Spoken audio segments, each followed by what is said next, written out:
Leave, this table's for family only, my sister smirked, pointing at a fold-out chair shoved beside the trash can. Everyone laughed as I stood there, heat rising in my cheeks.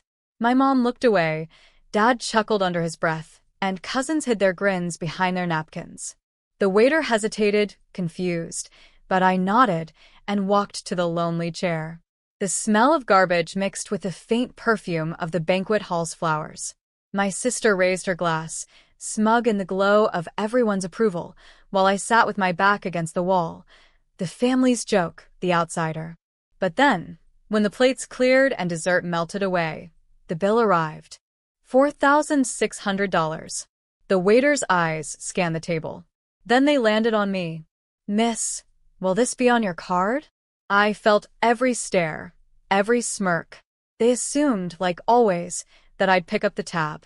The responsible one. The one who worked quietly, who paid without protest, who kept the family afloat in silence. But tonight? I smiled. Not my table. The room froze. My sister's fork clattered to the plate. Dad's chuckle vanished. Mom's lips parted, but no words came. The waiter raised an eyebrow, then turned the leather folder toward the head of the table, toward my sister. And in that moment, as panic flickered across their faces, I realized something. They hadn't invited me to the table. But they couldn't eat without me.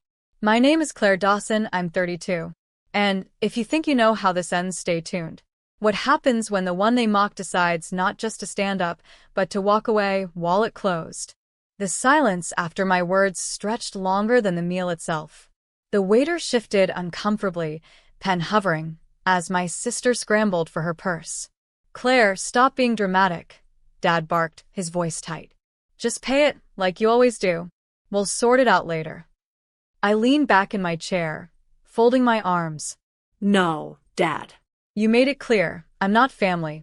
And if I'm not family, then this bill isn't mine. Gasps rippled across the table. My sister's smirk faltered, her hands fumbling with her designer bag. You can't be serious. I don't have the money for this tonight. The waiter cleared his throat politely. Ma'am, the restaurant requires payment in full. My sister's face reddened. She turned to Mom. Cover it. She's just trying to humiliate me. Mom avoided my gaze, whispering, Claire, please. Don't make a scene. A laugh bubbled up in my chest, low and bitter. I didn't make this scene. You did. When you pushed me to the corner. When you laughed while I sat alone. You wanted me out of sight? Fine. But don't expect me to foot the bill for a meal I wasn't invited to enjoy. The waiter placed the leather folder firmly in front of my sister. The sound echoed like a gavel. For once, the room wasn't filled with laughter. It was filled with the weight of their own entitlement pressing down on them. And for the first time in years, I wasn't the one carrying it. I was free. The ride home was a performance in itself. My sister refused to look at me as she fumbled with her credit card at the register, her voice trembling while she signed the receipt. Dad grumbled about respect under his breath. Mom dabbed her eyes with a napkin, embarrassed not by what they had done, but by what I refused to do. I walked out first, the cool night air washing over me like a blessing. For once, I wasn't weighed down by their laughter or their demands. I had left them to choke on their own bill, their own arrogance. But the fallout came quickly. The next morning, my phone buzzed with a text from my sister. You humiliated us last night. Everyone's furious. Dad says you're selfish. Selfish.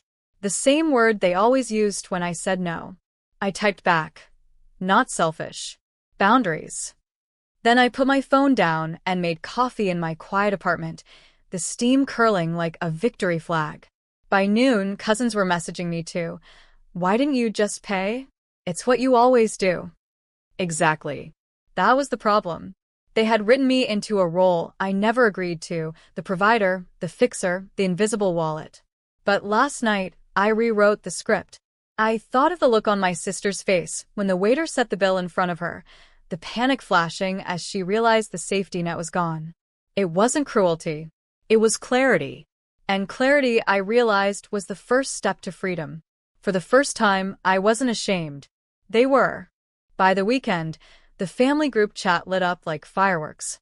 Mom wrote first, "Claire, your father and I are deeply disappointed. You embarrassed us in public." Then Dad chimed in, "If you want to be treated like an adult, act like one. Adults handle responsibility." And finally, my sister, "You ruined my birthday dinner. Everyone thinks I'm broke because of you." I stared at the screen, the messages piling up, and let out a quiet laugh. Responsibility? I had been carrying theirs for years. Rent payments, utilities, last-minute emergencies. I had slipped them money so many times I'd lost count. My sister's designer purse, the one she clutched while claiming she couldn't pay? I'd contributed to that too, though she never admitted it. This wasn't about responsibility. This was about control. I set the phone down and picked up my paintbrush instead, smearing a bold streak of red across the canvas. For years, I'd muted my own colors to make room for theirs. Now I was painting loudly, recklessly, unapologetically.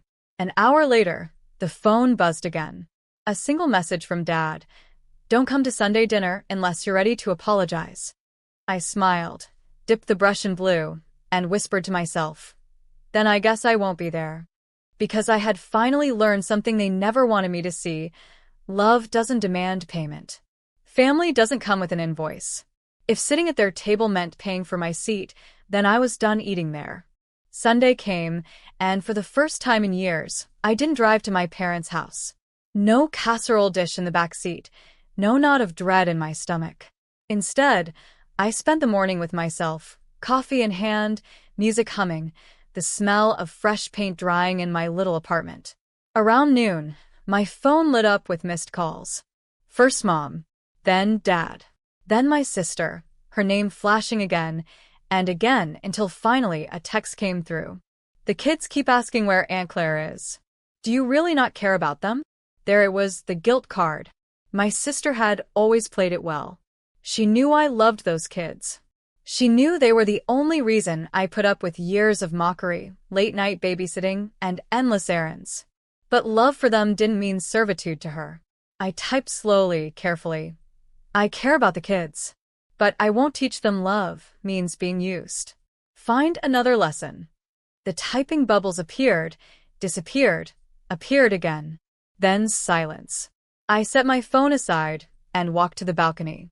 The sun stretched golden over the city, rooftops glowing. A breeze lifted my hair as I breathed in the quiet. It felt like stepping into a life I'd been denied for years, one where my worth wasn't measured by what I paid or what I sacrificed. For once, I wasn't their safety net. I wasn't the invisible provider. I was just Claire, and maybe that was enough. By Monday, word had spread through the extended family. An aunt messaged me privately, "I heard what happened at the restaurant. Honestly, Claire, good for you. They've leaned on you too long." Her words made me pause. For years, I thought no one noticed the way I always covered the check, the way I was pushed into the background. But apparently they had. People saw. They just never said it out loud. Later that day, Dad left a voicemail, his voice sharp. "You've embarrassed this family. Your sister's friends are talking. You think this makes you strong? It makes you cruel." I replayed it twice, not out of guilt, but to absorb the irony. Full? After years of being laughed at, dismissed, treated like the backup plan, Cruel was letting me sit by the trash while they dined like royalty. That night, I took out the receipt for my own dinner, a simple takeout meal I'd grabbed on the way home from the restaurant fiasco. $14.75. I taped it into my journal and wrote underneath, "Best meal of my life," because it was mine. The next morning, my sister texted again, this time shorter, sharper. "You're not family anymore." I stared at the words, letting them settle. Not family. And yet, for the first time, I didn't feel rejected. I felt free. Because family that only values you for your wallet, for your silence, for your obedience, isn't family at all. They thought their rejection was punishment. But it was liberation. And I intended to use it. The days that followed felt lighter than I ever imagined. My mornings weren't filled with dread of their demands, and my evenings no longer echoed with their criticisms. I painted until the sun dipped below the skyline, colors spilling across canvas like freedom made visible. But freedom, I soon learned, has a ripple effect. On Wednesday, a cousin sent me a screenshot from social media. My sister had posted a long paragraph, dripping with self-pity. Some people turn their backs on family when things get hard. Money isn't everything, loyalty is. Comments were split. Some echoed her words, but others, surprisingly many, asked the question she'd avoided. Why was Claire always the one paying? For once, the narrative wasn't hers to control. That same night, Mom called again. Her tone was softer, almost broken. Claire, this is tearing us apart. Can't you just forgive your sister? Do it for the family. I let her speak, then answered slowly. Forgiveness isn't the issue. Respect is. And until you understand that, there's nothing to fix. She went quiet, the line heavy with things she wanted to say, but couldn't. When I hung up, I felt no guilt, only clarity. For years, I thought belonging meant sacrificing myself until they noticed me. But belonging built on sacrifice isn't belonging at all, it's bondage. And I was done living in chains. The truth was out now. They could spin it, twist it, deny it, but the world had seen enough to know. And so had I. The following Sunday, I sat in my apartment with the windows wide open, sunlight stretching across the floorboards. I brewed coffee, its warmth filling the room, and for the first time in years, I didn't brace myself for Sunday dinner. I imagined the scene at my parents' house, the forced smiles, the tension simmering beneath the surface, my sister pretending not to feel the eyes on her. They had always prided themselves on appearances. But appearances were expensive. And this time, the check hadn't landed in my lap. As I scrolled through my phone, another message appeared. This time from Mom. Short. We miss you. I stared at the words, turning them over like stones in my hand. Did they miss me, or did they miss what I gave them? Did they miss Claire, the daughter and sister, or Claire, the silent provider, the walking wallet, the easy scapegoat? The answer didn't matter anymore. I set the phone aside and pulled out my journal. On a blank page, I wrote, "Love without respect isn't love. Family without dignity isn't family. Tonight, I choose myself." I closed the book and walked to my easel. A canvas leaned against it, half-painted, colors clashing in messy brilliance. I dipped my brush into a jar of yellow and dragged it across the surface, bold and bright. It felt like breathing. As the brush moved, I thought back to that night at the restaurant. The laughter, the humiliation, the waiter's uncertain eyes. And then my words, not my table. Those words had changed everything. Because they weren't just about a bill. They were about a lifetime of being sidelined, mocked, erased, and finally, refusing to pay for my own erasure. The bill had been theirs to carry all along. And I was done carrying anything that didn't belong to me. I stepped back from the painting, sunlight catching on the streaks of yellow, and smiled. This was my table now. My home. My life. And no one could take the seat I had built for myself.